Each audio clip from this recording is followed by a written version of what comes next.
ليه الناس عندها أزمة ثقة مع الستات في البيزنس؟ الستات اتربت ازاي؟ يعني البنت دي لازم يبقى في حد يتفق لها، ما بياخدوكيش بجد؟ هتلاقي حد بقى نتكلم معاه. نسبه الانفستمنتس اللي بتروح للستات بتبقى قليله قوي. الستات مشاكلها في ريادة الأعمال تختلف عن مشاكل الرجالة؟ الستات نسبه سدادهم للقروض اعلى من الرجاله. تعريف النجاح بالنسبه لي ان الست تبقى راضيه عن اللي هي بتعمله، وعليها مسؤوليات أسرية أكتر من الراجل. لا انا مش كفايه، انا مش هعرف. بس إن أنا استنى إن كل حاجة تبقى مظبوطة عمرها عشان أبدأ، عمري ما هبدأ. مش معنى ان واحده ديزاينر شاطره ان هي هتعرف تبقى انتربرنور شاطره، او ان هي هتعرف تدير بيزنس بشكل كويس. الناس بتبقى فاكره ان رائد الاعمال ده مدير، اللي بيبقى عنده بيزنس ده بيصحى من النوم التشالنجز ايه النهارده. متأكدة إن في ناس كتير قوي هتستفيد وهتتشجع.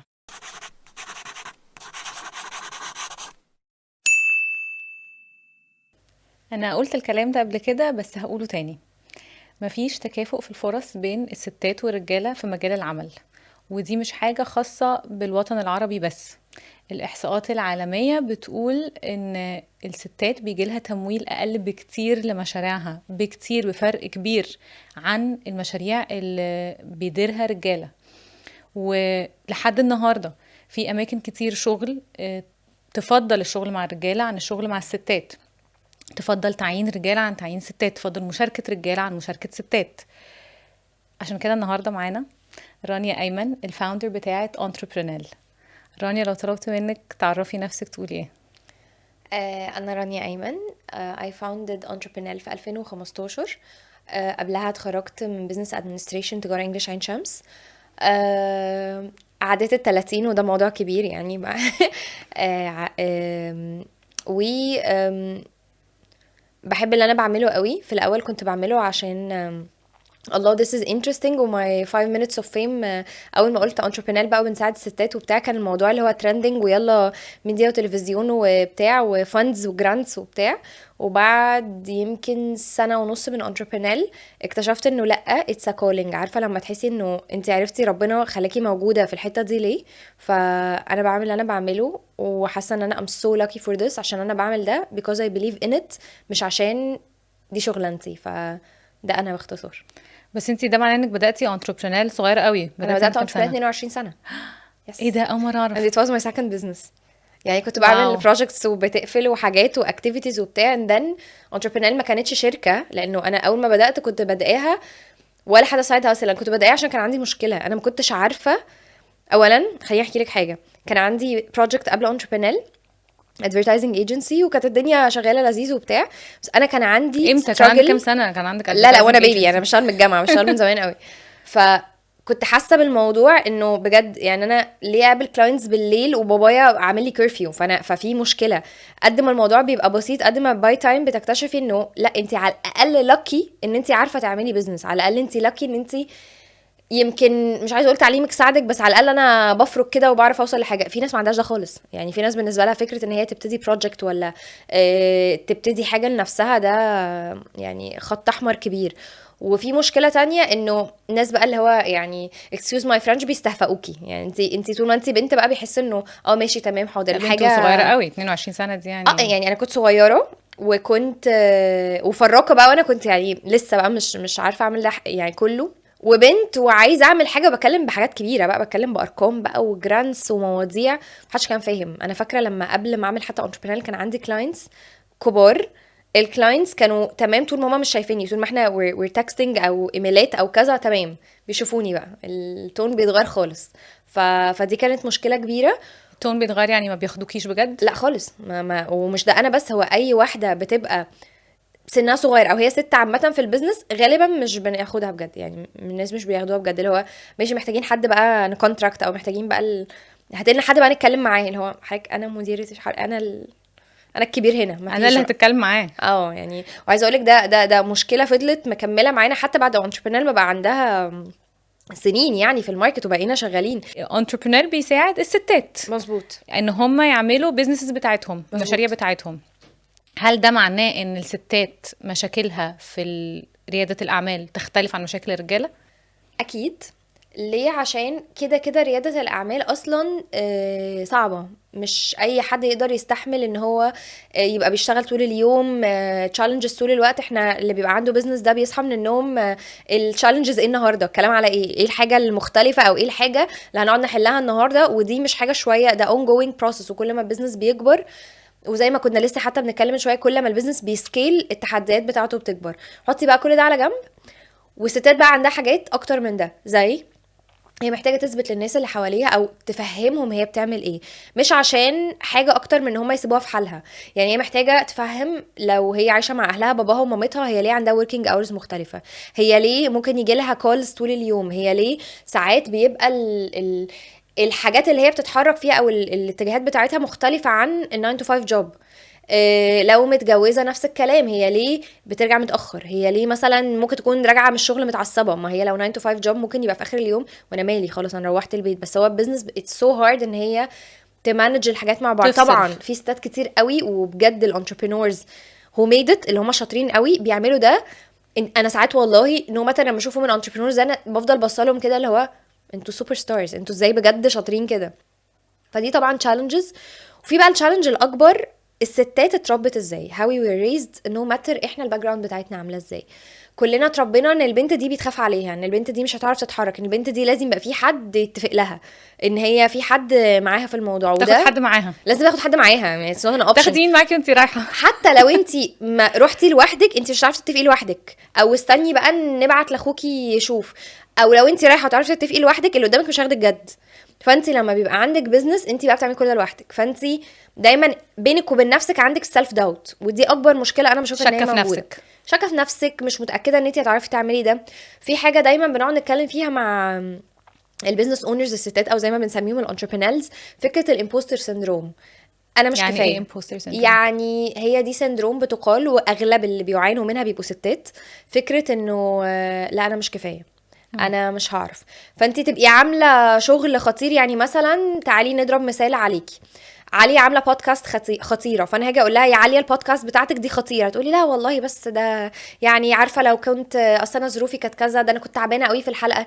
هي مش عارفه تعترف ان البودكاست بتاعتها خطيره، هي مش شايفه نفسها عملت حاجه كويسه، هي شايفه ان هي في اللي هي فيه ده صدفه، او ان هي في اللي هي فيه ده عشان الظروف جت كده، او هي ما تستحقش النجاح ده، ما تستحقش ان حد يقول لها برافو. فدي مشكله ستات كتير قوي بيعانوا منها. فغير صعوبه البيزنس وصعوبه الستارت اب لايف وصعوبه الايكو سيستم اللي موجود وكذا وكذا وكذا، حطي بقى عليهم ان الستات بتخاف. يعني مثلا لو في جروب اوف انتربرينورز، 5-6 انتربرينورز مثلا رجاله بيتكلموا، وهي قاعده ممكن تروح تقعد في كورنر عشان ما تروحش تقف معاهم، هيقولوا عليها ايه؟ يا ستي ما تقفي معاهم، ما انت جامده جدا ويوريزد ماني زيهم وعملتي شغل زيهم وظبطتي كل ده. بس هي بتخاف لا يحرجوها، بتخاف لحسن يقولوا عليها ايه ده، دي ست عامله البيزنس ده فهي مش شاطره كفايه. دي مشكله كبيره. فلو قارنا المشاكل اللي بيعدي عليها الانتربرينورز فيرسز المشاكل اللي بيعدي عليها الانتربرينورز البنات، هنلاقي ان البنات عندها حاجات اكتر طبقات بكتير تانية. ولايرز تانية. يمكن الكاونتر بارتي او الرجاله بقى مش بيشوفوا المشاكل دي لو ما عاشوهاش. هما بالنسبه لهم اللي هو انت بتدلعي ليه، ما تمام. او ودي بقى شفتها كتير يوجوالي، لو مثلا حد ده كان بيحصل معايا كتير، اللي هو مثلا انا في بزنس تريب وفي 3-4 انتربرينورز وانا بياخدوني معاهم لانهم اختهم الصغيره شنطه، فاهمه؟ اللي هو تعالي بقى ده احنا رايحين نقابل انتربرينور كذا. يا جماعه ما انا شايفه انا هروح اقابله عادي، يعني انا مش كسيحه هعرف اروح واتعامل. بس فكره ان هم شايفين ان هم بيعطفوا عليكي، او ان انت يا حرام غلبانه مكسوره الجناح. انا مش غلبانه ومكسوره الجناح، انا عارفه اظبط البيزنس بتاعي، انا عارفه اظبط كذا. بدليل الارقام، بدليل ان انت عندك ستات كتير they raised money. هم طبعا مش زي الرجاله، ولكن في ستات بجد عامله سكسس ستوريز مرعبه. بس انت عارفه انا وانا بذاكر الحلقه الستاتستكس الاحصائيات بتاعه نسب الستات اللي بتاخد فاندز عالميا، وشفت دي الاحصائيات حقيقة. بتاعه امريكا 2% مثلا حاجه كده اللي بيقدروا ياخدوا استثمارات وتمويل. Yes. وحتى القروض بالنسبه لهم بتبقى اصعب. يس انا متخيله ده اكيد اوحش هنا. بكتير. ليه الناس عندها ازمه ثقه مع الستات في البيزنس؟ هقولك سبب أزمة الثقة، وهقولك أزمة الثقة دي واصلة لفين، وهقولك الستات اللي عدوها ازاي. أولا سبب أزمة الثقة بارت منها كبير ان الرجاله اصلا مش شايفين ان الستات هتعرف تعمل ده، عشان هم برضو اتربوا من زمان على انه يا حرام دي خلي بالك من اختك، خلي بالك من كذا. فالمايند سيت بتاعتهم ان هي كست هي مش هتعرف تعمل ده، او مش بتاعت ارقام وحسابات مش وحاجات معقده نسبه الانفستمنتس اللي بتروح للستات بتبقى قليله قوي. الستات اللي بتاخد انفستمنتس فغالبا دي الستات اللي انا بسميهم الفلاتات، عارفه الستات اللي هي بتبقى جريئه جدا وعندها سبورت. احنا خلينا متفقين برضو ان المجتمع ضاغط على الستات وكذا وكذا وكذا، بس في بيوت وفي ناس عرفت تربي بناتها صح، ان هم يعتمدوا على نفسهم، ان هم ما يخافوش من حاجه، they're supporting ستاتهم. فبرضو انا مش عايزه انه يعني زي ما بنقول السيئه تعم والحسنه تخص، بالعكس في ستات عرفت انه يعني اهاليها عرفت تطلعها واثقه في نفسها كفايه عشان تعمل ده، وهم دول اللي بينجحوا. فاحنا اللي احنا بنحاول نعمله من 2015 لحد دلوقتي ان احنا بنحاول نغير في المايند سيت دي مش هتتغير في يوم وليله. بس انا مثلا دلوقتي بقى مبسوطه قوي لما اشوف ستات طلعت، لانه بمجرد ما اقول فلانه عملت كذا، فلانه وصلت لكذا في البيزنس، وفلانه قدرت تاخد استثمار بكذا، لما بيشوفوا ده بيتشجعوا بيقولوا انا كمان. زي ما في 2015 طلعت اول اديشن من شي كان ده الايفنت اللي احنا بنعمله، الناس كانت بتضحك علينا. انا لما كنت بروح اقول لحد هعمل ايفنت للستات، لدرجه ان انا فاكره في تصريح امني كده بتطلعيه عشان تعملي ايفنتس وبتاع، لما كنا بنعمل ايفنتس في وسط البلد، الراجل العسكري بيقول انتوا الايفنت بتاع الستات بتاع كل سنه ده. فهم مش فاهمين ايه ايفنت ستات بيتجمعوا جمعيه المراه المتوحشه بيعملوا ايفنتس. محدش كان مصدق اصلا ايه الهبل اللي انتوا بتعملوه لحد النهارده وانا بتكلم معاكي يا عاليه. احنا عندنا رعايات 4 وزارات انا كونسيستنت بيز بيجوا لنا بشكل سنوي، يعني احنا في 4 وزارات متبنيين الفكره. عندنا اكتر من 5 وزراء جم اتكلموا في الايفنت. احنا معانا المجلس القومي للمراه بيتحرك معانا في اي حركه بنعملها. بقينا يعني زي ما بقولها لك من صناع القرار. طلع مليون مش مليون طبعا، بس كتير من الاورجنايزيشنز بتحاول تعمل اللي انتربرينور بتعمله، والناس تبقى فاكره ايه ده انت مش متضايقه ان هم بيقلدوا. يا جماعه انا مش متضايقه، انا عايزاهم يعملوا كده، انا نفسي المشكله تتحل. عشان كده اول حاجه قلتها لك بالنسبه لي انتربرينور از كولينج اكتر من ان هي اتس بزنس حاجه بتدخلي فلوس.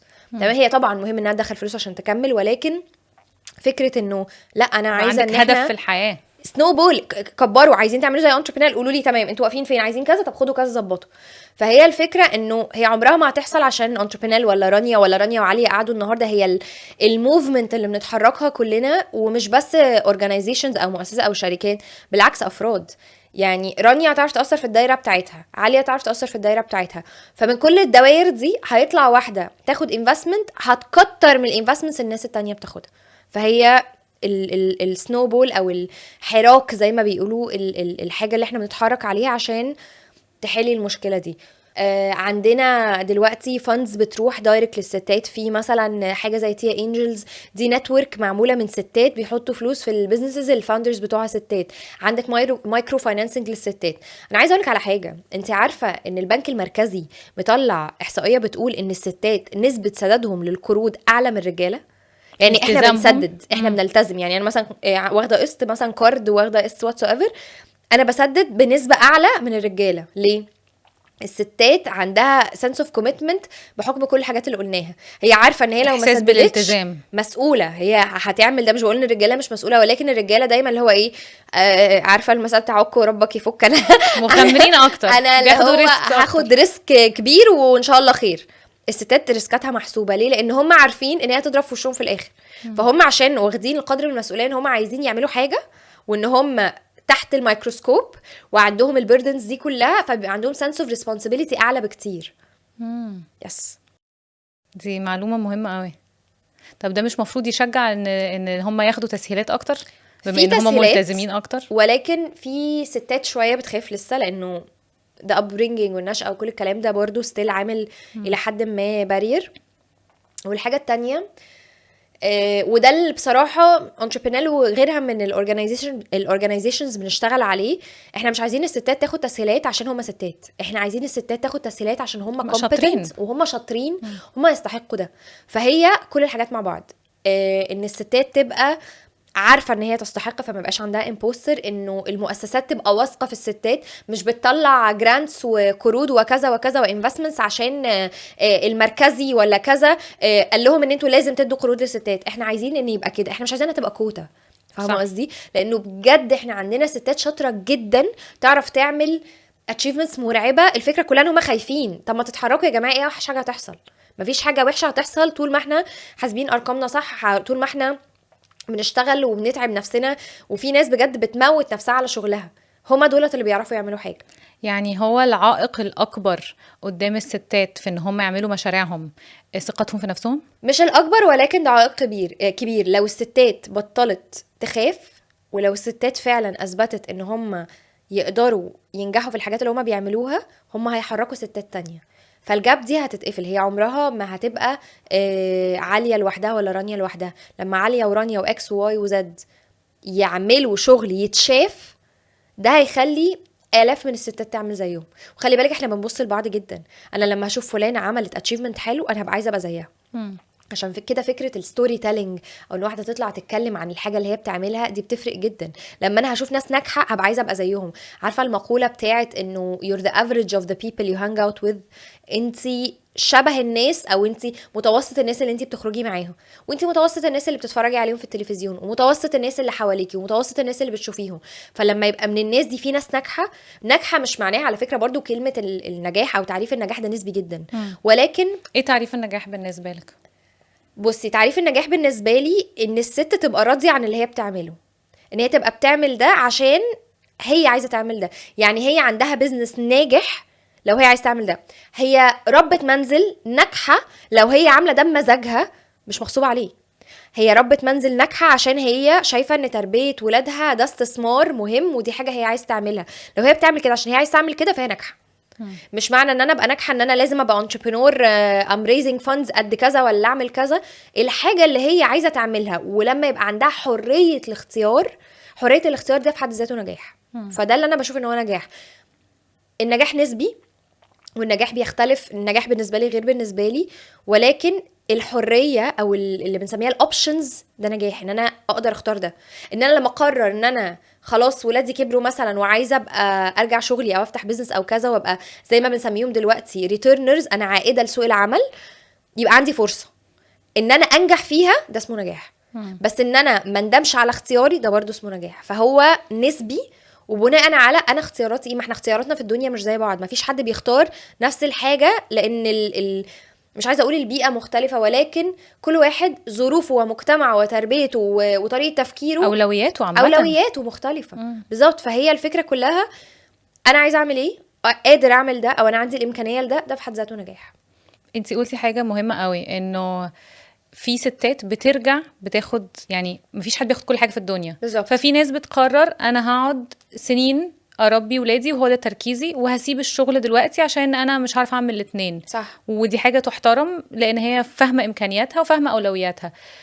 بيجيلكوا ناس كتير بقالهم كتير بعيد عن سوق العمل وعايزين يرجعوا يشتغلوا تاني ومش عارفين يبدأوا منين، او دي حاجه بتساعدوهم فيها، دي حاجه يقدروا يعملوها حتى لو بقالها سنين قاعده في البيت؟ بيجيلنا كتير جدا. وعايزه اقولك على حاجه، مش بس بيجيلنا ريتيرنرز كانوا مثلا قعدوا وانقطعوا عن العمل فتره. انت عارفه ان احنا بيجيلنا ستات على المعاش كانوا في بوزيشنز قويه جدا، سواء بيشتغلوا في بنوك او سواء في كذا، وبعد ما طلعوا على المعاش هم لسه عندهم طاقه وعايزين يعملوا بيزنس وعايزين يعملوا كذا، واحنا بنشتغل معاهم. لان لما حد بيسالنا، والسؤال ده دايما بنساله، هو انتوا ايه الكرايتيريا وايه الحاجات اللي لازم تبقى عند الست عشان تعرفوا تشتغلوا معاها؟ ان هي تبقى عايزه بجد. هو الكرايتيريا ان هي تبقى عايزه تعمل ده، لان هي لو عندها الرغبه في ده هي هتحط المجهود، هي هتحط الافرت. احنا في الاخر بصي، انتربرينور بتشتغل ازاي؟ احنا بنشتغل على 4 بيلرز او 4 اعمده، هم دول اللي بنشتغل عليهم. التوعيه عن رياده الاعمال، كل الناس ممكن تعرف ايه هي رياده الاعمال. فعندنا مثلا حاجه زي شيكان، المؤتمر السنوي بتاعنا، الاكتيفيتيز اللي بنعملها، تواجدنا في المحافظات المختلفه باكتيفيتيز اند سو اون. وبعد كده التعليم، مرحله التعليم ومسارعات الاعمال، ان هي تاخد برنامج كامل في المجال بتاعها، سواء مثلا هي عايزه تفتح بزنس في الاكل، عايزه تفتح بزنس في الفاشن، عايزه تفتح بزنس في الحرف اليدويه، في الانتيريور ديزاين، في واتس ايفر الحاجه، هي تقدر تحضر البرنامج ده وتدخله ايا كان. الشرط الوحيد انها تبقى عايزه. يعني هو بجد الموضوع كله بيتلخص في ان هي لو عايزه تعمل حاجه هتقعد وتاخد البروجرام ده. اي حاجه تانية بعد ان هي عايزه هتقدروا تساعدوها فيها طبعا. اصل هقولك على حاجه، انا مش هحرك واحده هي مش عايزه تتحرك، هحاول اوعيها، بس في الاول وفي الاخر هي لازم تيجي منها، لازم الرغبه تيجي من عندها. وبعد مرحله التعليم توفير الموارد. طيب هي دلوقتي عايزه وتعلمت، هي هتعمل ايه؟ هي ممكن يكون في حاجات ناقصه، هي مثلا بتعمل فاشن، بتعمل لبس حلو قوي، بس هي مش عارفه تبيعه. هنوصلها بالمحلات، هنوصلها بالمصانع. احنا بنطلع كل سنه زي بوكلتس كده او كتب، بيبقى فيها كل مصانع الموجوده في مصر، كل شركات الشحن، كل كذا. ايه ده حلوه دي، انا عايزاها. يس هجيبها لك. احنا بنجدد النسخه بتاعت 2024 وهتطلع كمان اسبوع كمان اسبوع من دلوقتي. فانا دلوقتي لو انا واحده بتاعت فاشن يعني بعمل لبس مثلا وببيع اونلاين لبس، جزم، شنط، اكسسوارز، اي حاجه، اولا هوصلها بالمحامي اللي هيساعدها ان هي تسجل الشركه عشان تبقى شركه قانونيه وتعرف تبيع ويبقى عندها سجل تجاري وتقدر ضريبيه. والمحامين دول عشان احنا بنشتغل معاهم بعدد كتير من الستات، فبيبقى الريتس عبيطه، يعني بيبقى اقل سعر ممكن تاخده، فبوديها للمحامي بتظبط ورقها. عايزه بقى دلوقتي تصنع، خدي يا ستي البوكلت ده والبوكلت بيبقى فيها مثلا ايه 500 مصنع، دورك. وعشان انت عايزه هتاخدي ال 500 مصنع دول تكلميهم في التليفون، انا ببقى قايله لها المصنع ده بيصنع جزم، المصنع ده بيصنع كذا، اقل كميه المصنع ده بيطلعها كذا. تبتدي تفلتر وتشوف الناس اللي هي عايزاهم، تشوف المصانع، الو انا عايزه اصنع كذا، تبتدي بقى هي تاخد العينات بتاعتها وكذا وكذا وكذا. اكتشفت ان هي محتاجه سوسته، هتاخد دوكيومنت تاني احنا بنعمله، تاخد الدوكيومنت ده تشوفي كل بتوع السوست، تعدي عليهم تاخد منهم عينات. فاحنا بنسهلها كل حاجه، بس هي عمرها ما هتوصل للمرحله دي على فكره. لحد التمويل، انا النهارده ما بقاش عندي فلوس اعمل انتاج كبير، ساعتها بقى بنوديها للمرحله الرابعه، وده البيلر الرابع بتاعنا، فكره التمويل. وعايزه اقول لك على حاجه، البوكلتس والمصانع وكل ده متاح على النت ببلاش، احنا مش بناخد منهم فلوس عليه. يعني احنا بالنسبه لنا المرحله بتاعت ريسورسز اكسسبيليتي ده برودكت، ده يعني برودكت احنا بنشتغل عليه، يستحق يتباع بصراحه. طبعا بس احنا بالنسبه لنا احنا سوشيال انتربرايز، يعني احنا شركه مجتمعيه، احنا مهم جدا ان احنا نعمل فلوس عشان نعرف نساعد ونعرف نعمل كذا ونعرف نعمل كذا ونكبر ونبقى سكيلبل. فاحنا بنعمل ده في مرحله التعليم. عندنا برامج بيبقى ليها سبسكريبشن، وطبعا مش بيبقى غالي قوي بس بيبقى ليها اشتراك. وعندنا حاجات برامج تانية، يعني سوري، بيبقى عندنا برامج مختلفه بناء على المجال. يعني احنا عندنا في الفاشن، في الفود، في الكرافتس، دي بيدفعوا لها اشتراك علشان من الاخر برضو كوميتمنت. الناس لما بتدفع فلوس في حاجه بتبقى عارفه قيمتها. الدوكيومنتس بقى اللي بقولك عليها دي موجوده. احنا عندنا جروب على فيسبوك اسمه انتربرينور هاب، عليه 90,000 شخص. ال 90,000 شخص دول منهم 90% رائدات اعمال، و10% منهم موردين وسبلايرز اللي هم اللي موجودين.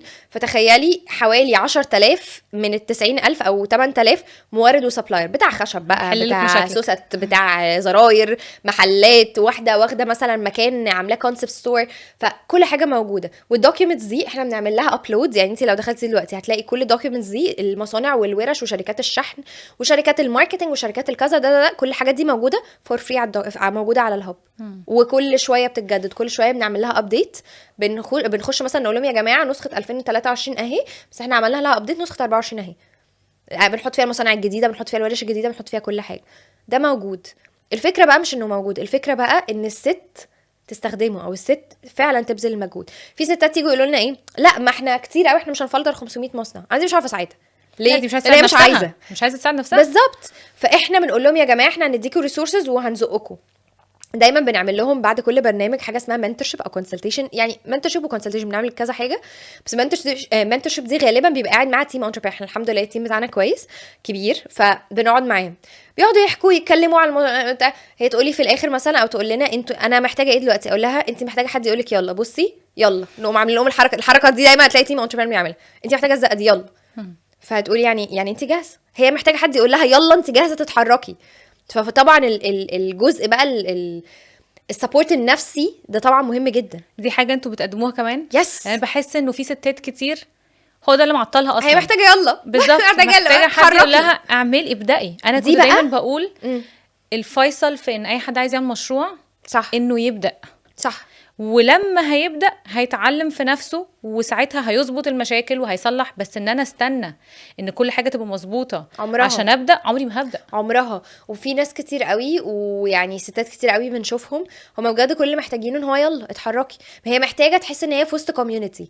دي بقى ميزه انتربرينور كوميونتي هاب او الكوميونتي اللي على فيسبوك. انا لما ادخل دلوقتي اقول لهم يا جماعه انا حاسه ان انا قلقانه من كذا كذا كذا، الاقي 150 ولا 200 ست بيقولوا لي لا تمام كملي، ولا كذا طب احنا هنساعدك بكذا. وبعدين هما بيساعدوا بعض بره حتى entrepreneurial، انا ببقى مثلا خلصنا شغل وروحنا ونمنا وهم مكملين، هم مكملين بقى على الفيسبوك جروب وعلى الواتساب كوميونيتيز اللي احنا عاملينها لهم، بيشجعوا بعض. انا شفت ده وعايزه اقول كتير لك قوي، ناس بتقول الممبرز بتاع الكوميونتي بتاع انتربرينور دايما بيقولوا احلى حاجه في انتربرينور الكوميونتي اللي جنبه، اللي هو احنا بنساعد بعض. ايوه، عايزه اقول لك اصلا برضو دي حاجه سمعتها من كام يوم.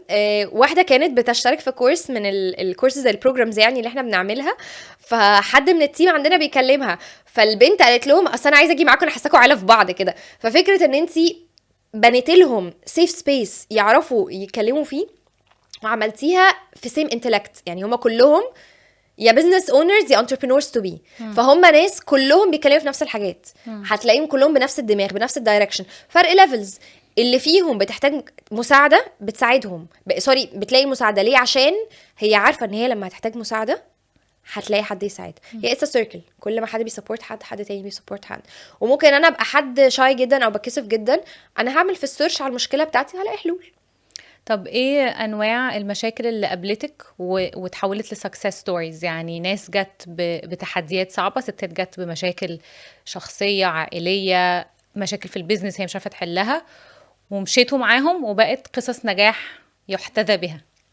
كتير قوي بجد كتير قوي، لانه بجد بحس انه احنا بقى كتيم انتربرينور we're so lucky ان احنا بنشوف ده first hand، ان احنا بنشوف ده physical، مش اللي هو بنسمع ان هما نجحوا هما بيرجعوا لنا. اكتر حاجة بحس ان هي بالنسبة لنا احنا نجاح، هي فكرة ان انا اشوف 2 أو 3 أو 4 من community entrepreneur بقوا يشتغلوا مع بعض. لان في ناس كتير قوي بيبقى عندها فكرة وعايزة تشتغل، بس هي مش عايزه اقول مش هتعرف تعملها لوحدها، هي محتاجه تحط افورت كبير قوي، يمكن ما عندهاش الوقت، عندها التزامات، عندها كذا، وكان عمرها ما هتبدا غير بكوميونتي. فلما اشوف واحده عملت لنفسها جروب اوف 3 4 وبداوا البيزنس ده مع بعض، دي اكتر حاجه بحس ان هي سكسس. ومن الناحيه التانية كميه المصانع اللي فتحت بسبب انتربرينور، ده بالنسبه لي اكتر حاجه بتخليني لو حاسه انه يعني what we're doing is really impactful، واللي احنا بنعمله فعلا ده فارق. ان احنا اصحاب المصانع يكلمونا يقولوا لنا ان احنا ساعدناهم ان هما ما يقفلوش، وبقى عندهم خطوط انتاج شغاله على رواد الاعمال، على الستات. فانتي شغلتي المصنع، فتحتي للمصنع باب رزق، فتحتي للست باب رزق، الست دي شغلت ناس، ساهمتي في الاقتصاد كاوفرول، والناس بقت لاقيه حاجه مناسبه ليهم. خلي بالك برضو الانتاج المحلي يعني احنا اغلب شغلنا بيبقى في الصناعات الابداعيه، في اللوكال برودكشن اللي لها علاقه بالكريتيف. كريتيف ده بقى زي ما بقول لك فاشن، تكستايل، فود اند بيفرج اند سو اون. الناس بقت بتلبس احسن حاجات لوكال. انت مش بس شغلتي المصنع، انت شغلتي المصنع والتاجر اللي في الازهر والشركات اللي بتصبغ قماش والست اللي بتعمل البيزنس، فان انت تحسي ان انت جزء في عجله الانتاج دي كلها اللي عملت الاوفرول امباكت. دي حاجه بالنسبه لنا بتبقى كبيره قوي. على فكره هو احنا مش السبب الوحيد اللي هم نجحوا، هم اشتغلوا وتعبوا في حاجات كتير تانية، في فاكتورز كتير تانية، بس ان احنا كنا جزء من قصه النجاح دي. بالنسبه لنا دي الميشن اللي احنا بنشتغل عشانها. لا حاسه ان انا ده مكتئب. لا برافو. يعني ده بجد قد this is very ايه emotional. قد ايه مهم ان احنا نقفل الفجوة او نصغر الفجوة بين الستات والرجالة في مجال ريادة الاعمال. ايه فايدته للاقتصاد، ايه فايدته للماركت، للسوق في مصر وفي الوطن العربي عامة؟ بصي مش هقول لك بقى الارقام الاحصائيات العالميه ان اقتصاد البلد هيتحسن لو ادمجنا الستات في سوق العمل، وان احنا لو ادمجناهم من دلوقتي لحد المفروض كان 2025 و we've been working on this، بس كورونا happened and so on، اقتصادنا هيتحسن بنسبه 35%. يعني في ارقام كتير قوي، بس انا مش هتكلم بقى على الارقام دي، انا هتكلم على الست العاديه. انا دلوقتي واحده ست متجوزه وقاعده في البيت ببص للسقف، ما بقى عندي وقت فاضي. انا لو الوقت ده اشتغلت فيه او عملت فيه حاجه، نفسيتي هتبقى احسن، هعين ستات تانية، هطلع برودكشن حلو. بجد قد ما هي حاجه هي فاكره ان هي بتعمل حاجه بسيطه، بتبيع حاجه صغيره، بس هي بجد بتساهم في الناتج المحلي، هتغير اقتصاد. فالاوفرول كوميونتي اتبسط. هي لما تبقى مبسوطه هتربي عيال احسن، هتعلم بنتها ان هي تبقى سكسسفل ايا كان نوع النجاح، ولكن هتعرف تخلق بيئه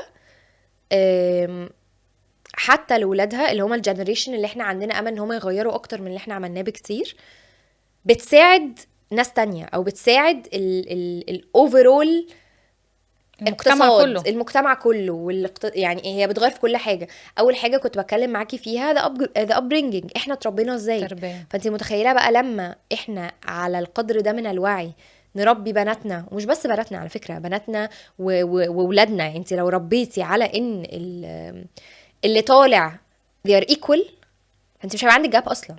لما قومي اعملي شاي لاخوكي، قومي اعملي شاي لاختك.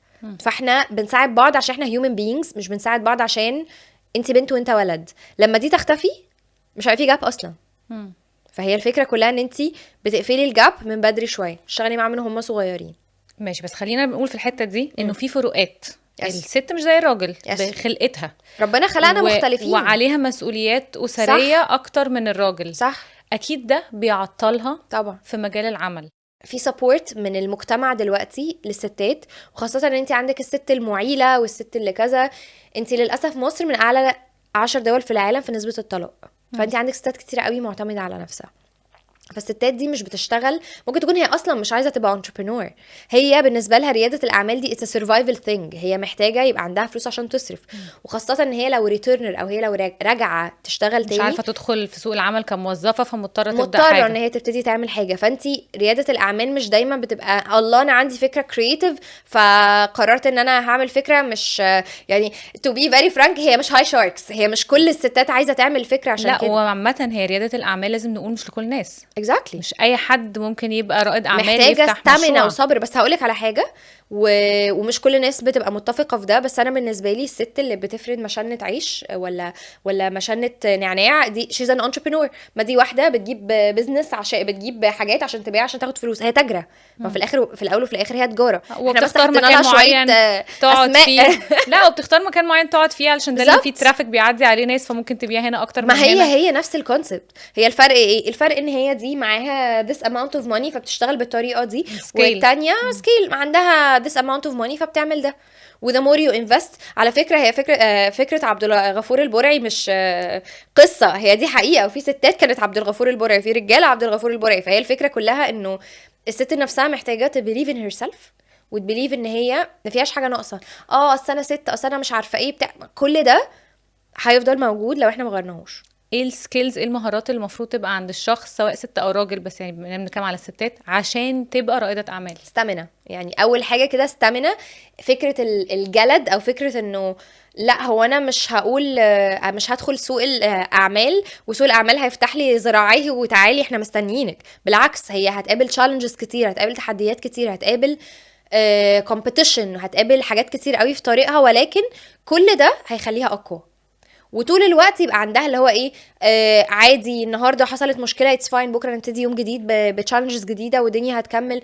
because this is life، او دي الحاجه اللي احنا بنعملها علشان دي الحاجه اللي هتخلينا حاسين ان احنا عملنا امباكت او added value، او ان احنا غيرنا في حاجه. ففكره الستامينا او الجلد دي مهمه قوي. وفكره الكونسيستنسي بقى، او فكره الالتزام، دي حاجه انا بشوف ان هي مهمه جدا جدا جدا. لو واحده عايزه تبقى رائده اعمال، او اي حد عايز يبقى رائد اعمال، انا كل يوم بقوم اعمل نفس الحاجه. انا كل يوم بصحى الساعه 8 9 10 whatever، بس انا بعمل ده كل يوم. بروح المكتب، لانه في مشكله ودي بنشوفها كتير قوي، ان الناس بتبقى فاكره ان رائد الاعمال ده مدير. انا عندي بزنس عشان مدير اجي الساعه 12. لا يا معلم، مش هتيجي الساعه 12، انت هتشتغل اكتر. انت هتشتغل اكتر، ولازم تبقى قدوه. لانه usually في البيزنس you lead by doing. فانت لما هتعملي حاجه او انت هتعمل حاجه، ده هيخلي التيم بتاعك يعمل. لو هتيجي الساعه 12 وما يجوا الساعه 1، فده كده بوظنا الدنيا خالص. unless طبعا ان طبيعه العمل بتاعه البيزنس ده كده. ولكن فكره ان انا بعمل كل حاجه كل يوم، ما ينفعش النهارده ابقى بعمل حسابات كويس وبكره فقدت الشغف مش هعمل حسابات. انا لازم اعمل برايسنج كويس واعمل حسابات كويسه كل يوم للبيزنس بتاعي. فكونسيستنسي دي برضو حاجه مهمه جدا جدا جدا. بس ده كمان يقول لنا ان الديليجيشن مهم، ان انا اعرف طبعاً. اجيب ناس تعمل حاجات. طبعا. لانه بما انكم اكتر حاجه بتركزوا عليها الكرييتيف اندستري عامه، انه الشغل اللي فيه حرف، صناعات ابداعيه، ده بيخليني اقول انه، وانا مريت بالتجربه دي شخصيا وشفتها كتير في ناس حواليا، انه ساعات الواحد مش بيعرف يعمل حاجتين. ساعات المبدع بيبقى عايز يطلع المنتج، صح، عايز يفكر فيه ويطلع افكار بس ما عندوش الحته بتاعه البيزنس. ده حقيقي. لازم اعرف برضو امتى اجيب حد يقوم بالجزء التاني اللي انا مش بعرف اعمله. دي بقى بتبقى بنشوفها كتير قوي. مش معنى ان واحده ديزاينر شاطره ان هي هتعرف تبقى انتربرينور شاطره او ان هي هتعرف تدير بيزنس بشكل كويس. دايما بنقول الموضوع ده، وفي احصاءات كتير قوي بتقول ده، ان في المجتمعات يمكن الاكثر حظا الارتستس او الكرييتيفز المبدعين عامه هم اقل ناس بتعمل فلوس. ليه؟ انا برسم تحفه بس بقف هنا، انا خلاص انا موضوعي بينتهي هنا.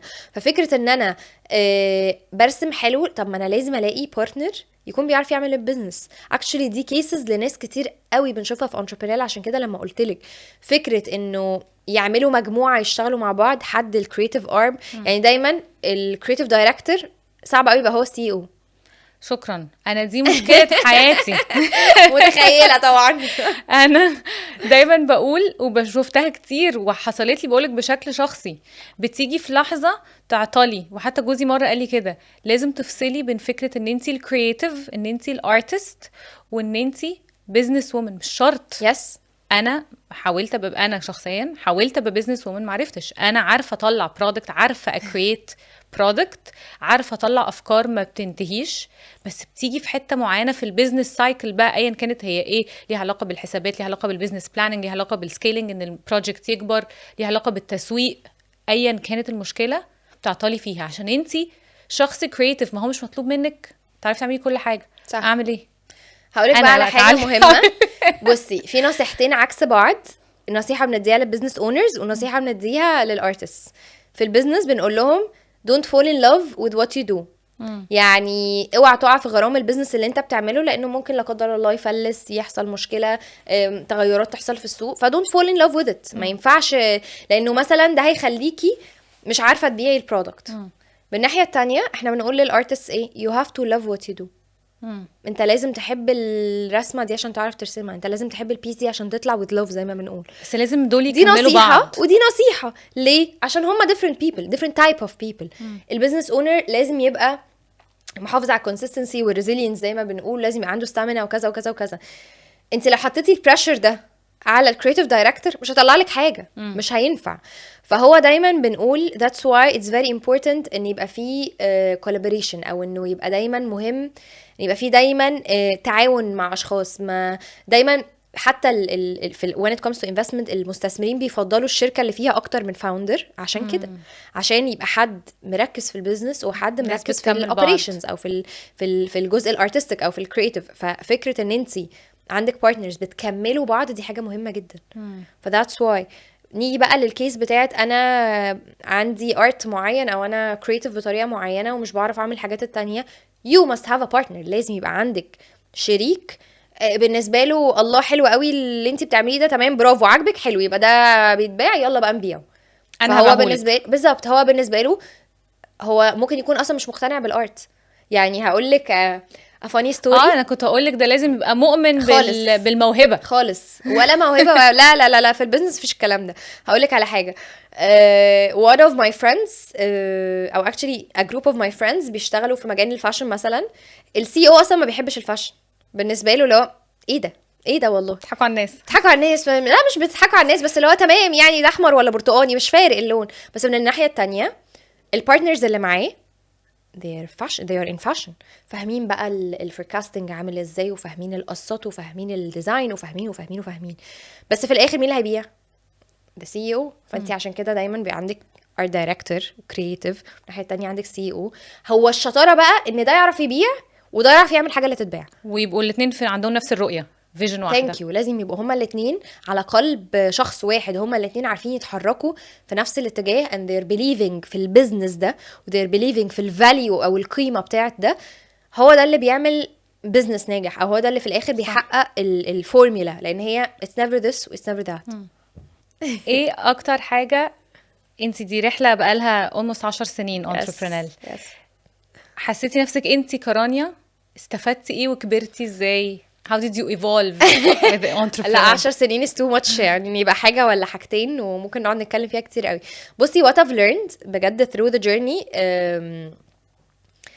انه people change، وانه عادي جدا ما نبقاش عايزين نفس الحاجات طول الوقت. يعني مثلا personally كرانيا even my vision في حاجات اتغيرت. انا مثلا في الاول لما كنا في entrepreneur حتى البيتش اتغيرت، كنا بنقول ان احنا الستات دايما موجوده، يعني هكلمك بجد رانيا اللي عندها 22 سنه، الستات موجوده بس بيعملوا كاب كيكس وفاشن، واحنا عايزينهم يدخلوا في التكنولوجي ويعملوا حاجات كذا، وعايزينهم يروحوا السبيس لا ما تشتغليش في الفاشن، تعالي اشتغلي في الاندستري اللي فيه رجاله فيها and so on.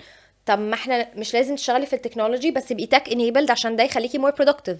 فدلوقتي بنعمل مثلا فاشن اي، فاحنا بنحسن لها اللي هي بتعمله. يعني احنا في الاول كنا عايزين نغير الستات نفسها، بس احنا دلوقتي مش عايزين نغير الستات، احنا دلوقتي عايزين نساعدهم باللي يقدروا يتحركوا فيه. عارفه يعملوا بالظبط احسن حاجه في اللي هم بيعملوه. عشان ريزيستنس. انت في الاول لما كنا بنحاول نبوش دم جامد كانوا بيتخضوا، بس احنا دلوقتي بقى باي تايم باي اكسبيرينس وباي ليرنينجز بقينا ناخدها ستيب باي ستيب، اللي هو طب غيري ده، طب تعالي نعمل في كذا، طب واي نوت نعمل كذا.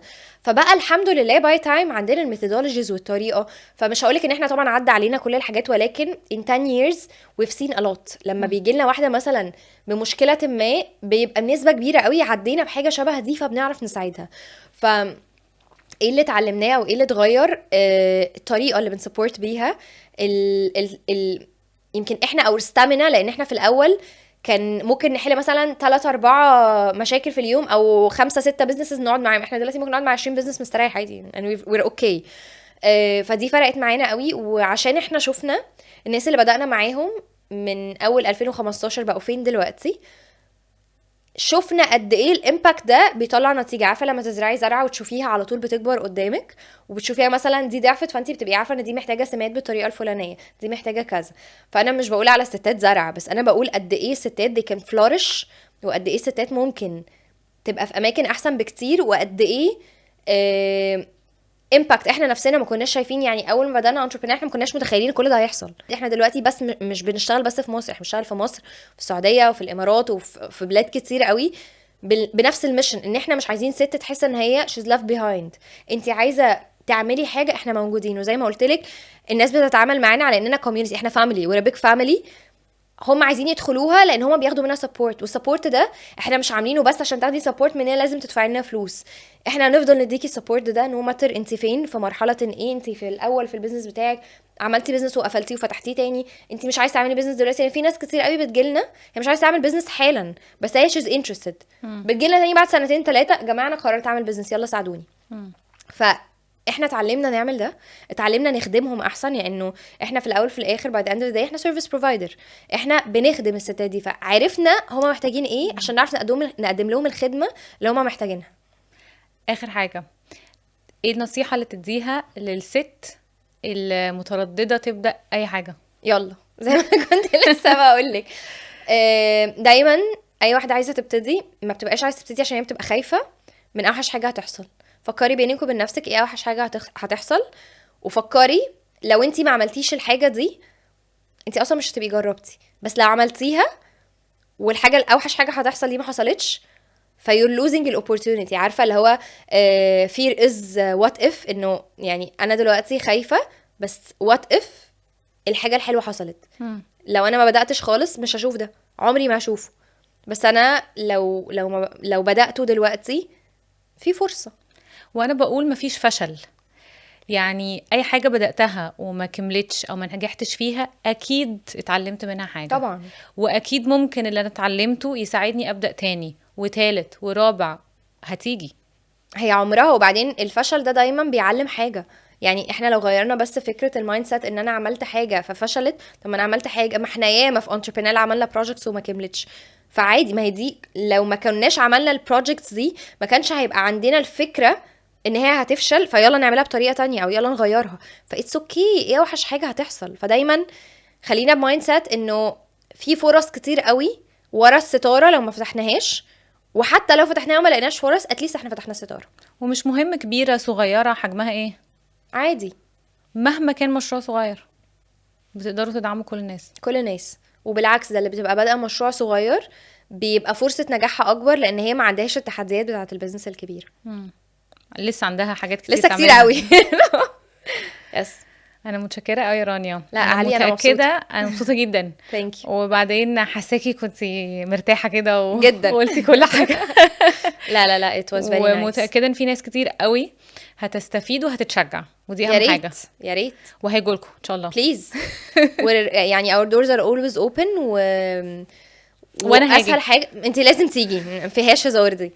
يدخلوا على entrepreneur hub على الفيسبوك جروب، اتس ا جروب يعني هما يخشوا هيتفرجوا واحتمال يتشجعوا هما لوحدهم يعني. صح. يلا هستنى الفيدباك بتاعكم عن الحلقه دي، وهستنى تقولوا لنا ايه المواضيع اللي عايزيننا نتكلم فيها في الحلقات الجايه. وما تنسوش تعملوا سبسكرايب على اليوتيوب شانل.